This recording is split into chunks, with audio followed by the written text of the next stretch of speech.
Salat Id baik ditunaikan di lapang, di masjid, ataukah di rumah. Dan sekali lagi, saya ingin tegaskan kepada kita semua tanpa kecuali, dalam suasana yang sangat baik ini teman-teman sekalian, untuk saling menghormati penunaian sunnah. Baik sunnah yang dipilih untuk ditunaikan di lapang, di zona-zona hijau yang diperkenankan dengan konsolidasi otoritas setempat, ataukah ditunaikan di rumah yang kemarin saya terangkan dalilnya untuk mengambil hadis penunaian di rumah. Ya, hadisnya sudah saya jelaskan dari sahabat Abu Hurairah, dari sunannya Abu Daud, nomor hadisnya saya sebutkan 1162, bagaimana ketika kondisi Nabi akan menunaikan sholat, tiba-tiba fa'asabana matar, kata sahabat, turun hujan, maka Nabi tarik sholat itu ke masjid.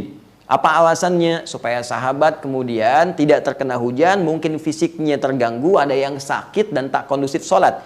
Jadi kalau untuk menghindari hujan saja ditarik kepada kondisi yang lebih rapat lagi, lebih terlindungi lagi, maka bagaimana dengan virus yang lebih mungkin kuat dibandingkan dengan dampak hujan yang mengenai tubuh seseorang.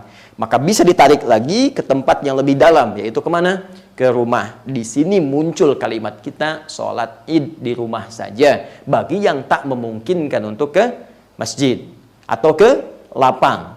Dan ini contohnya sudah ada dipraktekkan oleh sahabat Anas bin Malik radhiyallahu taala anhu. Ya, Al-Imam Al-Bukhari meriwayatkan dalam hadis beliau di Abwabul Id, ya, Idain, bahkan Abwabul Idain. Ya, bab pembahasan tentang sholat dua hari raya, baik Idul Fitri atau Idul Adha. Bab idza fatahul Id.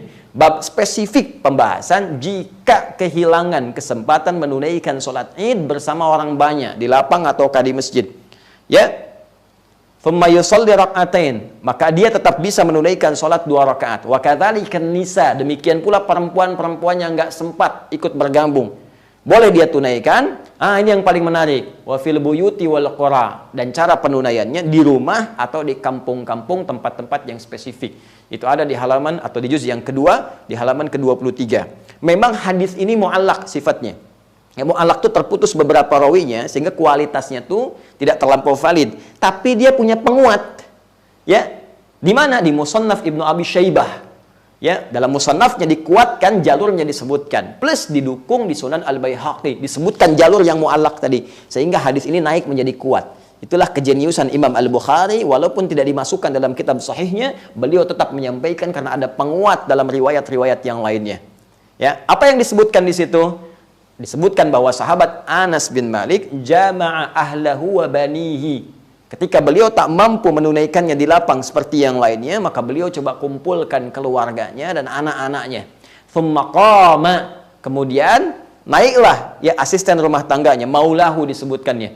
Ya, pembantu beliau. Naik kemudian pada saat itu Ibnu Utbah, ya. Naik Abdullah bin Utbah, kemudian naik beliau mengimami ya salat 2 rakaat, bertakbir seperti orang-orang pun bertakbir. Mereka menunaikan sholat di lapang atau di masjid.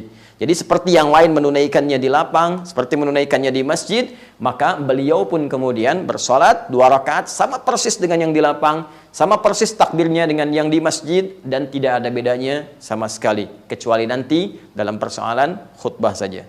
Jadi sahabat-sahabat sekalian, dengan uraian tadi dapat kita ketahui dengan rahmat Allah Subhanahu wa taala, ya, dan petunjuk yang jelas dari Rasulullah sallallahu alaihi wasallam yang memberikan kesempatan bahagia bagi setiap insan beriman, ya, yang telah berjuang menunaikan ibadah siam selama 30 hari itu.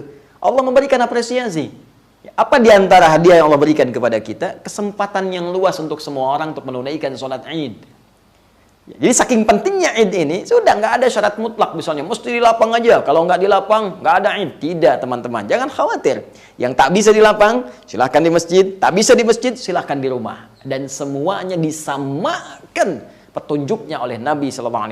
Tak ada beda penunaiannya baik di lapang ataupun di rumah, plus keutamaannya dengan kondisi masing-masing yang mengikat penunaian sholat yang dimaksudkan.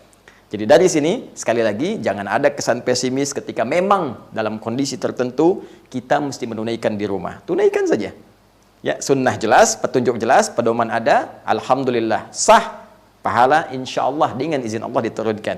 Pun demikian dalam kondisi yang normal di sebagian tempat tunaikan di lapang, ya tunaikan atau di masjid sama persis dengan yang di rumah tadi tanpa ada perbedaan sedikit pun.